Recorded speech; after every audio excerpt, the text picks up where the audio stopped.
BJP ಹೈಕಮಾಂಡ್ಗೆ ಹೆದರಿದ್ರ ಶಾಸಕ ಯತ್ನಾಳ್ ಮಾಧ್ಯಮಗಳಿಗೆ ಪ್ರತಿಕ್ರಿಯೆ ನೀಡೋದಕ್ಕೆ ಯತ್ನಾಳ್ ಹಿಂದೇಟು ಹಾಕಿದ್ರು. ಪ್ರತಿಕ್ರಿಯೆ ನೀಡದೆ ಮೌನಕ್ಕೆ ಶರಣಾದಂತ ಯತ್ನಾಳ್. ಸೊ ಹೈಕಮಾಂಡ್ ಏನಾದರೂ ಅಂತ ಸೂಚನೆಯನ್ನ ಕೊಟ್ಟಿದ್ಯಾ ಮಾಧ್ಯಮದವರು ಪ್ರತಿಕ್ರಿಯೆಗೆ ಅಂತ ಕೇಳಿದಾಗ ಯಾವುದೇ ರೀತಿ ರಿಯಾಕ್ಟ್ ಮಾಡಲಿಲ್ಲ ಯತ್ನಾಳ್. ಸಾಮಾನ್ಯವಾಗಿ ಯತ್ನಾಳ್ ಮೈಕ್ ಕಂಡ್ರೆ ಸುಮ್ಮನೆ ಇರೋರಲ್ಲ, ಆದರೆ ಇವತ್ತು ಮಾತ್ರ ಯಾವುದೇ ರೀತಿಯಾಗಿ ಅವ್ರ ಕಡೆಯಿಂದ ರಿಯಾಕ್ಷನ್ ಬರಲಿಲ್ಲ. ಹೈಕಮಾಂಡ್ ಏನಾದರೂ ಭಾಳ ಸ್ಟ್ರಿಕ್ಟಾಗಿ ಹೇಳಿದ್ಯಾ ಅಥವಾ ಅವ್ರಿಗೇನಾದರೂ ಭರವಸೆ ಕೊಟ್ಟಿದೆಯಾ ಸುಮ್ಮನೆ ಸ್ವಲ್ಪ ದಿನ ಎಲ್ಲ ಸರಿ ಹೋಗುತ್ತೆ ಮತ್ತೇನಾದರೂ ತಿಳಿಸಿದ್ದಾರಾ ಅನ್ನೋದ್ರ ಬಗ್ಗೆ ಕೂಡ ಇಲ್ಲಿ ಕುತೂಹಲ ಹೆಚ್ಚಾಗಿದೆ. ನಮ್ಮ ಮೈಸೂರಿನ ಪ್ರತಿನಿಧಿ ರಾಮ್ ಹೆಚ್ಚಿನ ಮಾಹಿತಿಯನ್ನು ನೀಡ್ತಾರೆ. ರಾಮ್, ಇವತ್ತು ಯತ್ನಾಳ್ ಅವರ ಭೇಟಿ, ಅದರಲ್ಲೂ ಫೈಲ್ ಕೊಟ್ಟು ಪೂಜೆ ಮಾಡಿಸಿರೋದು, 1 ಲಕ್ಷ ಕಾಣಿಗೆ ಹುಂಡಿಗೆ ಹಾಕಿರೋದು, ಜೊತೆಗೆ ಘೋಷಣೆ ಕೂಗಾಗಲೂ ಕೂಡ ಯಾವುದೇ ರಿಯಾಕ್ಷನ್ ಬರಲಿಲ್ಲ.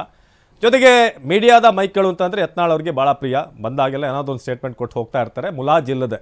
ಆದರೆ ಇವತ್ತು ಭಾಳ ಸೈಲೆಂಟ್ ಆಗಿರೋ ಹಾಗೆ ಕಾಣಿಸ್ತು ಯತ್ನಾಳ್. ಸೊ ಇವತ್ತಿನ ಭೇಟಿ ಏನಿತ್ತು, ಯಾರ್ಯಾರು ಬಂದಿದ್ದು, ಜೊತೆಗೆ ಹೇಗೆ ಅಂತ?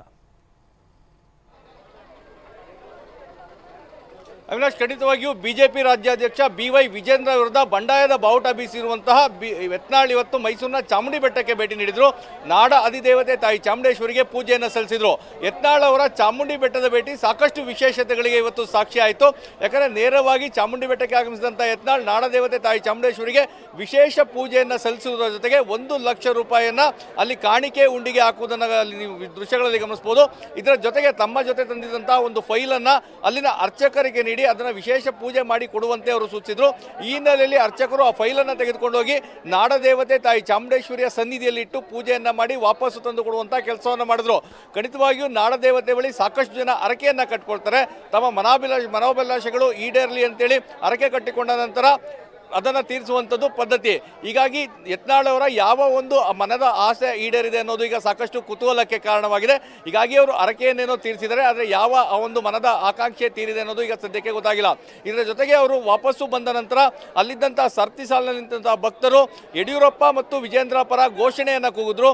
ಯತ್ನಾಳ್ ಮುಂದೆಯೇ ಈ ರೀತಿ ಘೋಷಣೆ ಕೂಗಿದ್ರು ಸಹ ಯಾವುದೇ ರೀತಿಯಂಥ ಪ್ರತಿಕ್ರಿಯೆಯನ್ನು ನೀಡದೆ ಯತ್ನಾಳ್ ವಾಪಸ್ಸಾದರು. ಇದರ ಜೊತೆಗೆ ಎಲ್ಲೋ ಒಂದು ಕಡೆ ಮಾಧ್ಯಮಗಳ ಮುಂದೆ ವಿಜೇಂದ್ರ ವಿರುದ್ಧ ಏಕವಚನದಲ್ಲಿ ಹರಿಯಾಯ್ತಾ ಇದ್ದಂತಹ ಯತ್ನಾಳ್ ಇವತ್ತು ಮೌನಕ್ಕೆ ಶರಣಾಗಿದ್ರು.